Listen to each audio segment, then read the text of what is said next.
Uh, hey guys. Actually, today I don't even really know why I'm here right now, but I kept getting messages from Jesse telling me to come and talk to you guys. So I was supposed to come last year, so I'm actually in New York right now doing a music performance tonight. So I decided to take some time and speak with you guys. I don't have a PowerPoint presentation. I think a few things I wanted to speak to you guys about is the importance of, the experience of what I've had in working in the Chinese market. I can see that most of us here are Asian. Hopefully most of us are Chinese, I think. That's what Jesse told me. So, I think one common mistake that a lot of people do is saying, it's good for China. It's good for China. So people watch a movie that's Chinese and they say, oh, that was a good movie for a Chinese movie. And for me, that doesn't cut it. That doesn't make sense to me. Do you understand? A movie is a movie. It shouldn't be, oh, because it's a Chinese movie, there's lower standards. So what I think is most important, especially for all of us, we're lucky enough to have a Western education or a Western upbringing, is to understand that the level of quality of work does not differ in different countries.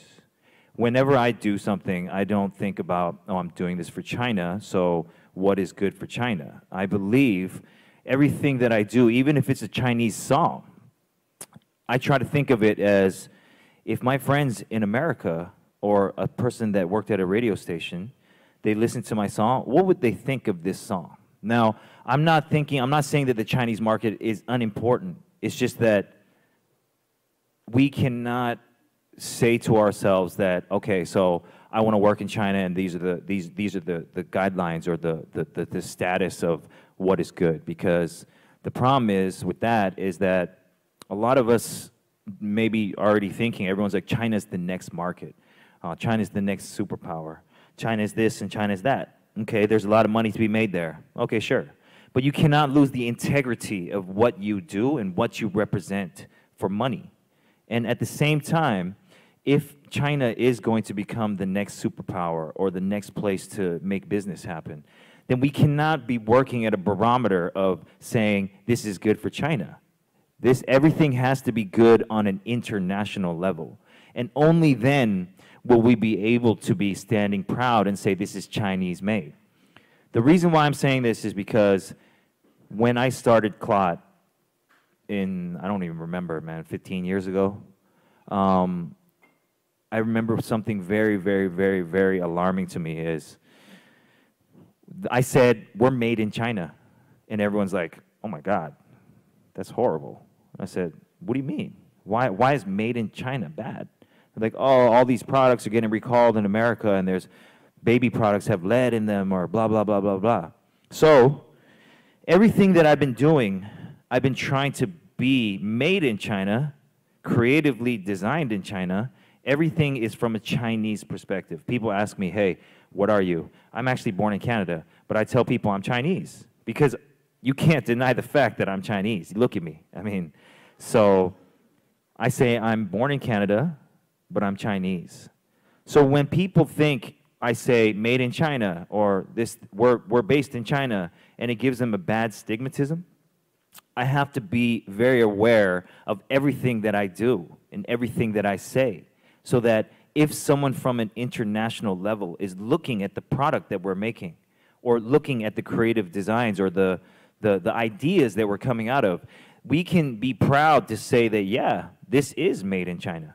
The first time I ever went to Nike, I told them, hey, we need a shoe. We need to make a shoe. And they're like, oh, well, you're a Hong Kong-based company. We've never done products from Hong Kong. And I said, half your shoes are made in China. Like, what are you talking about? Like, how can you not give us a voice in the international market when you rely on our people to make half of your product? It took me 3 years to keep showing them what we do, showing them that we're not at a lower level than other creatives. So now, 10 years later, we're still making Nike shoes. We've made 6 pairs of Nike shoes, and our company is now signed to a Nike deal. And that took perseverance, and that took really, really, really, really hard work. And quite honestly, every time we make something, although 70% of the people that buy it are Chinese, we don't think of it that way. We think of making a good product. Now, good product, it doesn't matter where you go. It doesn't matter if you're in Brazil. It doesn't matter if you're in Russia. It doesn't matter if you're in Ethiopia. A good product will sell itself. It doesn't have to say made where, made where, made where. So I think the importance of all of you guys is to understand that everything that we do, we should be doing it for an international level. I know that a lot of you might return back to China and work, and you might start falling under that same stigmatism, but that is wrong. I'm telling you right now, it's wrong, because, I hate it when people say, oh, yo, look, these rappers the hip-hop is really big in China right now. And they're like, oh, this Chinese rap album is good for China. And it's like, what do you actually mean by that? They're like, oh, well, the beat sounds like it's 6 years old, but, if you actually listen to hip-hop, and I go, then that's wrong, and that's not good. And I'm not trying to disrespect these people, but I'm trying to say that we live in a very small world now, Like, we can take a plane. I'm taking a plane tonight. I'm going to Shanghai, and I'll be there in 10 hours, and I'm doing another job, but it doesn't make my sense of quality level change at all. We have to keep knowing what's good and keep bringing what's good, so that in China, in 10, 15, 20, 50 years, whenever, it really is our time to step up to the plate. We already are trained in offering quality level products or quality level thinking, not judged on the level of what's good in China. Now, I totally understand that, doing business in China is a total different monster than doing different business in, say, America. But I think one of the most important things is, in China, it's very hard to speak your mind. It's very hard to truly and essentially be yourself. But us being exposed to the internet, exposed to the world, when we go back, we have to really, really, really, really stay true to your real roots and stay true to whatever your real inspiration and idea is, because we are all global and we're all the same people. Even though our skin may be a different color, it doesn't make any difference. So doing something for China should be doing something for the world, and you should not lower your standards for that. So I feel like that's, one of the most important things that I wanted to tell you guys today. Now, they wanted me to talk to you about some design elements and stuff, and I think you can read about all that on the internet, but I think the most important thing is how to mesh what you know and try to kind of bring it into a larger conversation, so that everyone does not have to change what they want to do. I've never changed what I wanted to do. It's been hard, really hard. But now people are finally telling me that they think that I'm talented, and they think that I'm, a hard worker. I mean, I haven't changed my work ethic in 10, 15 years. And I think that that's something that we all should take back is, people might not understand what you're talking about or what you're thinking. But if you have a good idea, sooner or later, they're going to jump on and they're going to start giving you praise. And I feel like us as the next voice and generation for China, you guys are being educated in New York, one of the greatest cities in the world. When you go back, you should not forget what you've seen here and not be like, oh, I'm back in China, and this is how I should act. No, you're a part of this world, and you should act the way that you want to act and represent the things that you want to represent. And, I think that, like, another good example of that is hip-hop music. I've been doing hip-hop music for 10, 15 years, and now all of a sudden it's super popular in China. So that's an example of my perseverance and my belief in my work. And, I think one of the most important things I've ever learned is, if you find a job that you love, you really don't have to work anymore, because, every day I wake up and I'm doing work. Yeah, I'm doing work. I'm consulting for this brand, I'm recording this song, I'm designing this shoe, but it's not really work to me. It's because it's something that I love, it's something that I'm passionate for, it's something that I want to tell the world. So I think what's most important also that I wanted to tell you is, you know, it might be that tech is really in right now, or I don't know, basketball or something, right? And you're like, oh, I'm going to go to that market and try to make some money. 9 out of 10 times you will lose because you're only trying to do it for finance. Finance is secondary. Passion is first. Because, like I said, if you have passion for something, no matter how hard it is, it's all worth it. But if you're just trying to look for a dollar bill, there's a lot of places you can find easy money. But if you're trying to do something for 10 to 15 years, or for your lifetime, if you go into an industry that is only because there's money or my mother told me to go do it, I feel sorry for you because you're going to have a horrible life. And every day you wake up, you're going to have to look at yourself in the mirror and you're going to be sad. So I think another thing that I wanted to tell you guys is to believe in yourself and to believe in your dreams and really, you know, find your own groove and stick to it, believe in it, and no matter if you're doing it in America, if you're doing it in China, if you're doing it in Japan, just do it at the same quality level. Do not, because other people are working at a lower standard or a lower level thinking, go down to that level so that you can, I don't know, I don't really know how to explain it. It's something that I've never done. I've never bent over for anybody. And I think, you know, the willpower of yourself will be the testament of Chinese people for the next 50 to 100 years. And I think that we are the most important people right now in the world because we have a great chance and we have one of the largest nations. We're becoming more and more important on the international level. And what is most important is the next generation. Because right now, I can pinpoint so many things that when I go to China, what I think are wrong. A lot of people say, hey, Edison, you can't change this. And I said, yeah, but I'm going to try. And even if I don't succeed, if I've, like, say, I've inspired this guy right there, you know, and he's the next guy, then I've done my job. Because it doesn't have to happen in my lifetime. And it doesn't have to happen on myself. As long as I really believe in something, I hope that in the future it will change. So I believe that us as a people, we have a very, very large responsibility to pinpoint what we think is wrong and to pinpoint exactly how we're going to make those changes. Now, like I said, it might not happen in your lifetime, but we are the force to make that wave start going, you know? So I believe one day we really will be maybe the most influential, most powerful country in the world. But it's up to you guys, really. I mean, I'm 37. I'm old.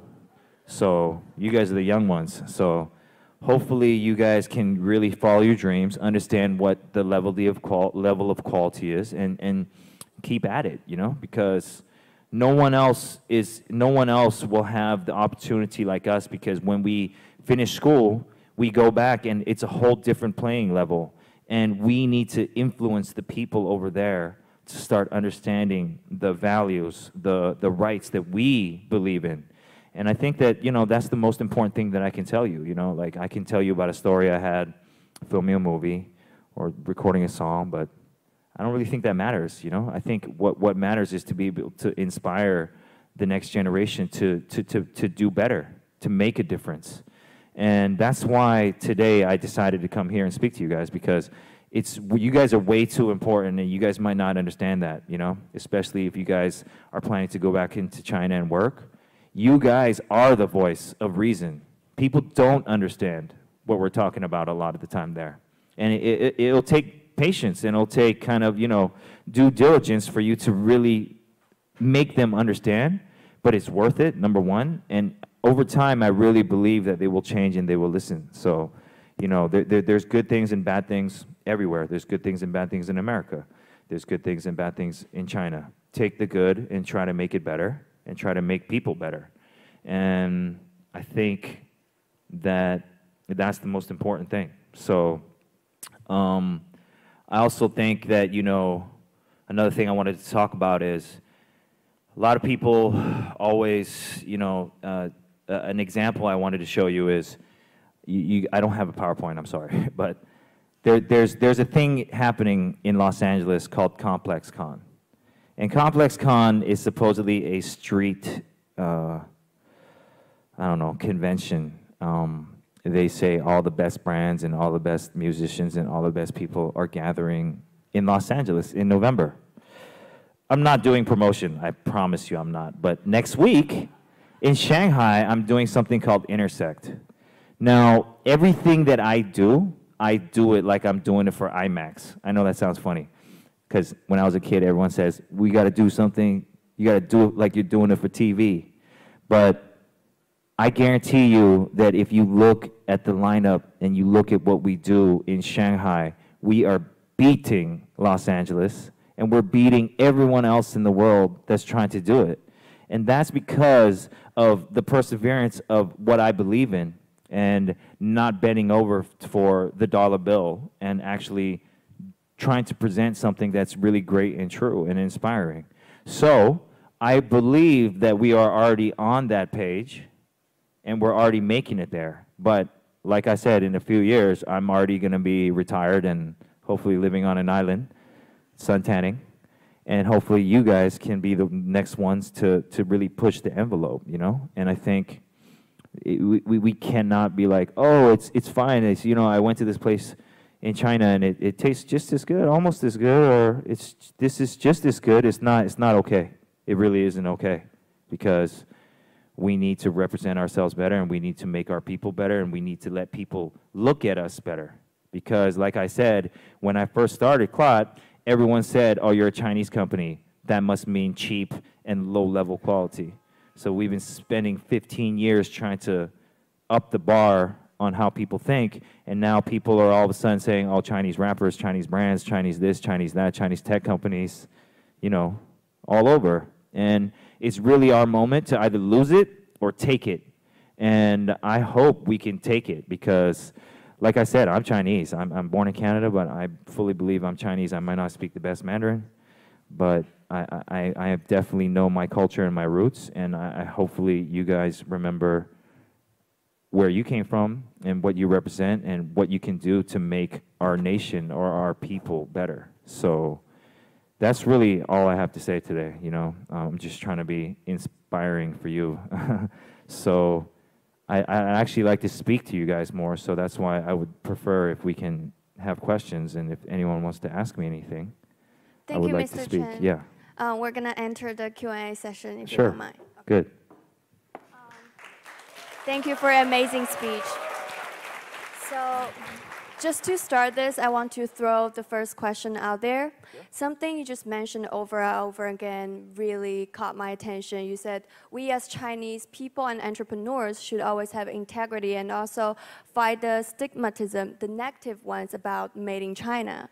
So I'm wondering, what is the standard for your brand, Claude, and what do you represent as a hip-hop artist as well as an entrepreneur or a designer? Well, I mean, if we're passionate about something, you already have something that you enjoy from that. It can be music, it can be clothing, it can be a car, it can be a tech company, like I said. And I'm not saying that you should copy and emulate that, because that's also a stigmatism of what Chinese is to copy and reproduce at a cheaper level. So what I do is I try to set the bar at something that I personally like. So there's, say, a brand from Japan. Yeah. So I study and I look at their clothing and I try to see, okay, what is the difference between what I've made and what they've made? How do I elevate my game, and how do I find the best way to make this happen? You know, so I just think that having a good understanding of what you're really trying to do, and really kind of researching the market to see where you can do better and where you can fit in is really the key. Yeah. Thank you. Now the floor is open. Are there any more questions from the audience? Do you want to pick one? You pick it. Oh. Yeah. Okay, here we go again. This one, please. She's so enthusiastic. Hello. I just, because I study jewelry design, which is like my passion since I was a kindergarten kid. And then so, and there's many things to keep me really passionate, and one is being like original. I always want to like bring something new to the world. It might sound naive, but that's really what makes me passionate about being a designer. But like right now, it's really weird. Like there are a lot of professors that keep telling me nothing is original. They say like everything you have been done, like others have done it before. So like I saw like being creative, like copyright, everything is really important here. But right now, like those things are like start to make me wonder. So what do you believe that, or like what do you think? Well, I mean, being original doesn't mean that you have to make something fully new. I think your professors are almost right that, you know, everything has been reiterated 5,000 times, you know? To make the best version of it is, I think, what the goal is here, you know?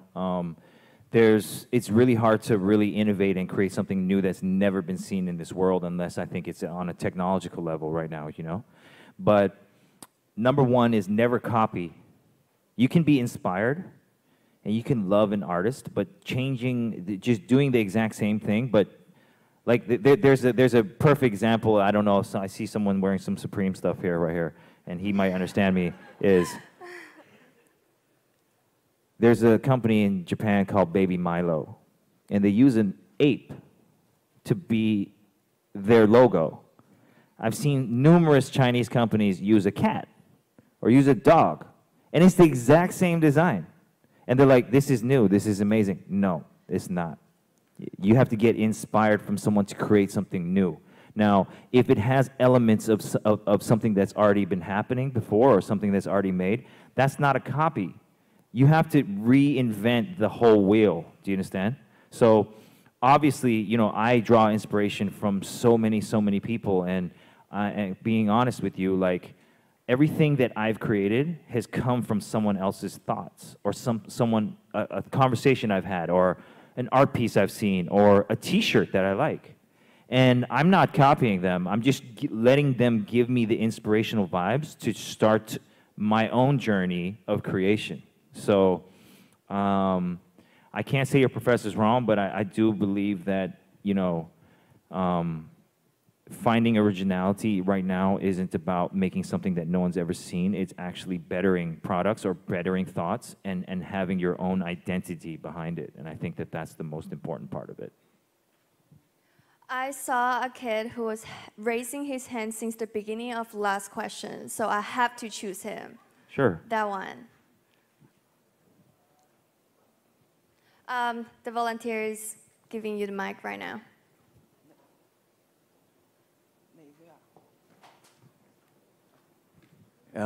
Hey man, part of me grew up with your song, so I find it funny if anyone ever doubted your work. So salute here, like, personally. And I'm probably older than you, so I don't know why you call me a kid.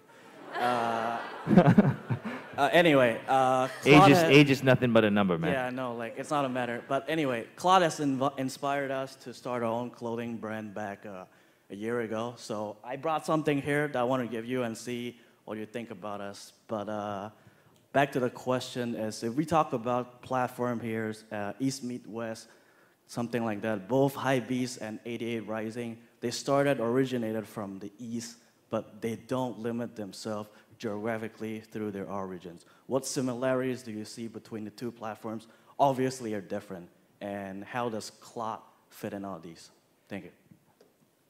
Yeah. So Hypebeast and 88 Rising are two good examples of you know, an Asian background kind of going into the international platform. I have to give it up for 88 Rising because I feel like they're really staying true to their identity and really like pushing their message. Now for Hypebeast, I feel like they've lost their identity and they're more of it's like a feed. It's almost like a feed now, and that's the thing that I was talking about, and I'm glad that you brought this up. Is when you succeed, you still have to have the same passion as the first day that you started, because if you don't, then you're not successful. Because a successful person will admit to their assistant, "I can learn new things." Every day I can learn new things. Every day I'm trying to learn new things. And I think some people that taste success early, they start forgetting that. And I think that, you know, being humble, number one, is very important. And number two is not thinking that you're the best or you're the shit, because there's no such thing as that. There's always someone that could be better than you. Even if they're younger than you and they haven't come out yet, they might best you in 2 years. And in 2 years, if that happens, your company is number 2. And then someone bests him and you're number 3, and then soon you become obsolete. So I think that, you know, being humble and really telling yourself that I can learn more every day, even if I have a great degree from NYU. When I come back to China, I can still learn. From my friend, I can learn. From everywhere, any corner of the world, you can learn something new, and I think that that's the most important thing. But back to your question is, yeah, you know, I think that, like I just said, 88 Rising, they're still young and they're still new, but I really respect what they're doing for our people in general. And, you know, like Hypebeast, I mean, if you're trying to find out what day the sneaker is dropping, maybe you can go and check it out. But if you're really trying to find like a real substantial story, you should probably go elsewhere and look, you know. Thank you. We still have time for more questions.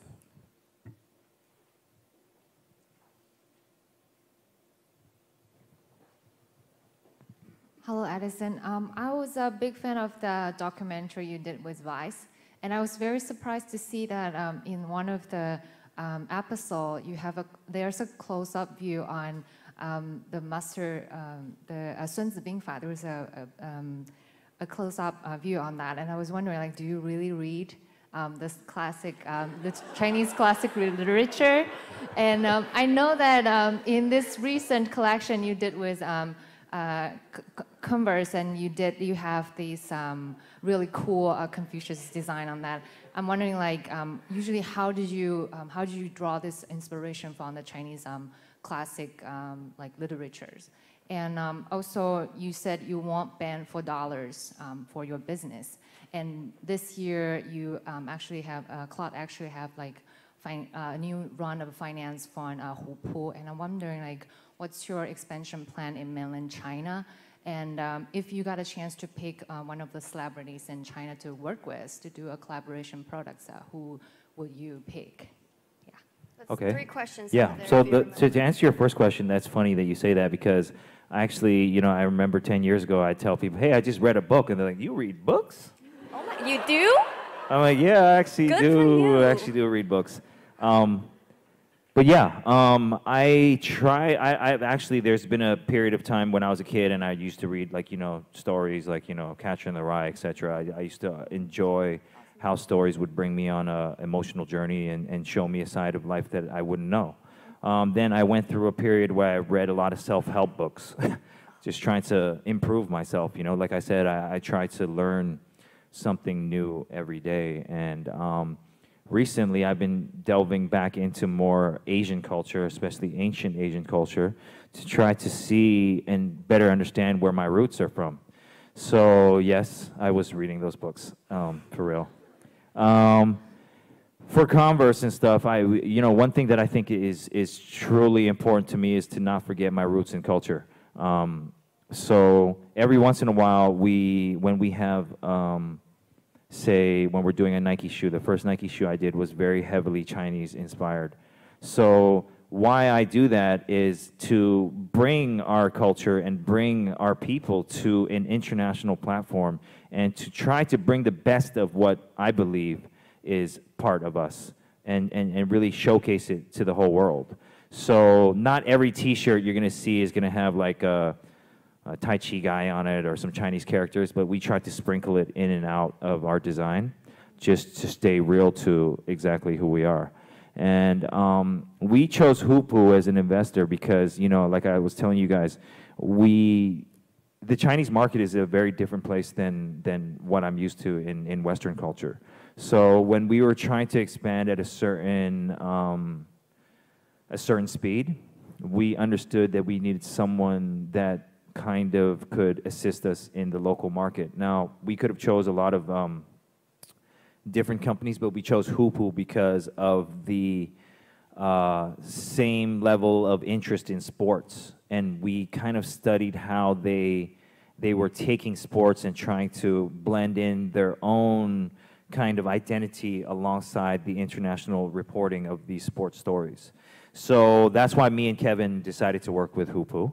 Our expansion plans in China are we're just going to be opening more and more and more and more and more in stores. So, and at the same time, we're opening Los Angeles in February, and we're planning to open New York at the end of next year. And we're just trying to keep our stamp on international culture and keep trying to represent the Chinese youth at a high level. Thank you so much. That's all the time we have today for Edison Chen. I know Really? you guys have more questions. That's all the time you have for me? I guess so. No, well, last thing I want to say is this, Okay. It might sound crazy. You guys might think, oh, Edison Chen, millions of dollars, et cetera, et cetera. There's a lot of these. I own 8 brands right now. A lot of these brands I started with $5,000 to $20,000, and they've become multi-million-dollar businesses. Now, you know, I think there's a myth of, oh, I need a huge amount of money to start this business or to do this and do that. That's a lie. It takes a lot of creativity and innovation and good ideas to make something that can start from nothing, literally nothing. I had a company named V-Loan. We started with $125,000 in the bank, and we're at millions and millions and millions of dollars now. And my partners even said, you need to put in more money. You need to put in more money. And I told them, if I put in more money, our company is going to be evaluated much less later. Let's start with very little, and let's dream big and shoot big. And I think that that's something that can be said of on almost all different business platforms, especially you back there. Really, like, just make good products, believe in yourself, and hopefully the rest will follow. So thank you guys for having me. Thank you. Thank you. We really appreciate your amazing speech today. Thank you.